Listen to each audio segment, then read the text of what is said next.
హైదరాబాద్ లో మరో భారీ స్కామ్ వెలుగు చూసింది. ఫాల్కన్ ఇన్వాయిస్ డిస్కౌంటింగ్ పేరుతో భారీ మోసం జరిగింది. చిన్న తరహా పెట్టుబడుల పేరుతో ఫాల్కన్ సంస్థ మోసాలకు పాల్పడింది. ఒక్క హైదరాబాద్ లోనే 850 కోట్లు వసూలు చేసింది ఈ సంస్థ. Falcon Capital production force director Kavya నల్లూరితో పాటు ఫాల్కన్ సంస్థ వైస్ ప్రెసిడెంట్ పవన్ కుమార్ ఓదెల్ ను అరెస్ట్ చేశారు. దేశవ్యాప్తంగా 6,979 మంది బాధితుల నుంచి 17,000 కోట్లు వసూలు చేసింది ఫాల్కన్.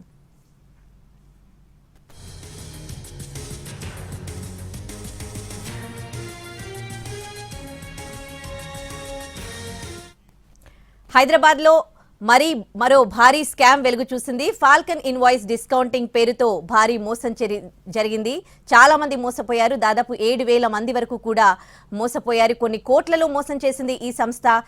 దీనికి సంబంధించి పూర్తి డీటెయిల్స్ మా ప్రతినిధి కిరణ్ అందిస్తారు లైవ్ లో. కిరణ్, అంటే 1000 మంది మోసపోయారు. అసలు ఏంటి ఈ ఫాల్కన్ సంస్థ? ఇంత 1000 మంది అంత బ్లైండ్ గా ఎట్లా మోసపోయారు? ఎలా మోసం చేయగలిగింది ఈ సంస్థ? పూర్తి డీటెయిల్స్ ఏంటి? ఉదయశ్రీ, హైదరాబాద్ లో మరి భారీ స్కామ్ వెలుగు చూసింది. ఒకటి కాదు రెండు కాదు, ఏకంగా 850 కోట్ల రూపాయల వరకు ఫాల్కాన్ ఇన్వాయిస్ డిస్కౌంట్ పేరుతో, అంటే పెట్టుబడులు పెట్టండి మీకు రాబడి ఇస్తామంటూ ఆశ చూపి అనేకుల వద్ద కూడా వీరు అమౌంట్స్ వసూలు చేశారు. సుమారు 6,000 పైచులకు, అంటే దాదాపు 7,000 మంది వరకు బాధితులు ఉన్నారు. వీరి నుంచి దేశవ్యాప్తంగా హైదరాబాద్ లోనే 850 కోట్ల రూపాయలు అనుకుంటే దేశవ్యాప్తంగా కూడా 17,000 కోట్ల వరకు కూడా వీరు మోసం చేశారు. ఇలా వసూలు చేసిన డబ్బులంతా కూడా సుమారు 14 కంపెనీలకు స్థాపించి ఆ కంపెనీల నుంచి కూడా పెట్టుబడుల పేరుతో, రాబడి పేరుతో కూడా మోసం చేశారు. చిన్న తరహా పెట్టుబడులు ఇస్తాము, అలాగే లాభాలు పెట్టుబడులు పెట్టండి లాభాలు ఇస్తామంటూ ఈ మోసానికి పాల్పడ్డారు. అయితే హైదరాబాద్ లోనే కేవలం 850 కోట్లు వసూలు చేశారు ఫాల్కాన్ సంస్థ నిర్వాహకులు. అలాగే వైస్ ప్రెసిడెంట్ పవన్ కుమార్ ఓదెల్ ని అరెస్ట్ చేశారు ఈఓడబ్ల్యూ పోలీసులు. అలాగే Falcon Capital production force director Kavya నల్లూరిని కూడా అరెస్ట్ చేశారు.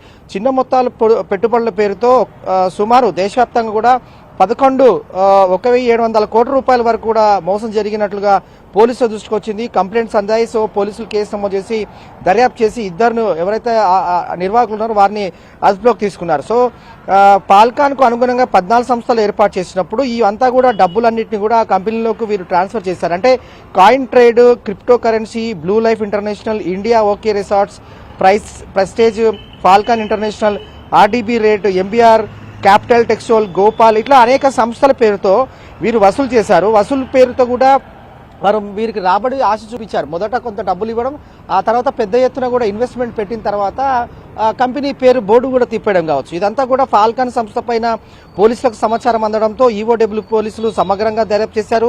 దేశవ్యాప్తంగా ఉన్న బాధితులకు కూడా న్యాయం చేసేందుకు పోలీసులు సిద్ధమయ్యారు. అలాగే ఆ దిశగా కూడా కేసు దర్యాప్తు చేసుకుని నమోదు చేస్తున్నారు. సో బిఎన్ఎస్ యాక్ట్ ప్రకారంగా 316 sub class 2, 318 sub class 4, 61 sub class 2 సెక్షన్ల కింద కేసు నమోదైంది. డిపాజిటర్ల నిధులు ఏవైతే ఉన్నాయో వాటన్నిటిని కూడా ఇతర కంపెనీలకు ఏ విధంగా మళ్లించారు, అలాగే వారు ఏ విధంగా ఫ్రాడ్ చేశారని మాత్రం ఇంకా ఇన్వెస్టిగేషన్ కొనసాగుతుంది. హైదరాబాద్ లో 850 కోట్ల రూపాయల వరకు మోసం జరిగింది కాబట్టి ఎవరైతే విక్టిమ్స్ కంప్లైంట్ రైజ్ చేశారో ఆ కంప్లైంట్ బేస్ చేసుకుని కూడా పోలీస్ ఇన్వెస్టిగేషన్ చేస్తున్నారు. మనం చూడొచ్చు, ఇదే బిల్డింగ్ లో మాదాపూర్ లోని ఒక భవనంలో 4వ అంతస్తులో వీళ్ళు రెంట్ తీసుకొని ఫాల్కాన్ ఇన్వాయిస్ డిస్కౌంట్ పేరు మీద గత కొంత రోజులుగా వీరు పెట్టుబడులు రాబట్టడం, అలాగే చిన్న తరహా పెట్టుబడులు ప్రజల నుండి డబ్బులు వసూలు చేయడం, ఇదంతా కూడా మోసం చేస్తారు. సో పోలీసులు ఇన్వెస్టిగేషన్ చేశారు. ఆ బోర్డు కూడా తిప్పేశారు నిర్వాహకులు. ప్రస్తుతం అయితే సీల్ చేశారు.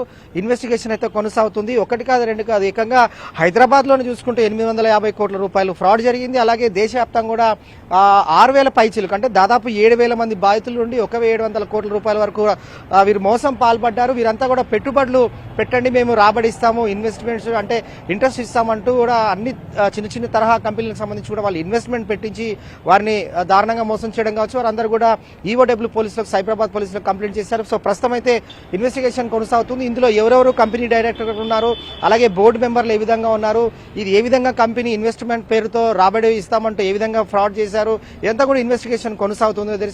సో మరికొంతమంది కూడా అరెస్ట్ అయ్యే అవకాశం కూడా కనిపిస్తుంది. Right, thanks for the updates Kiran.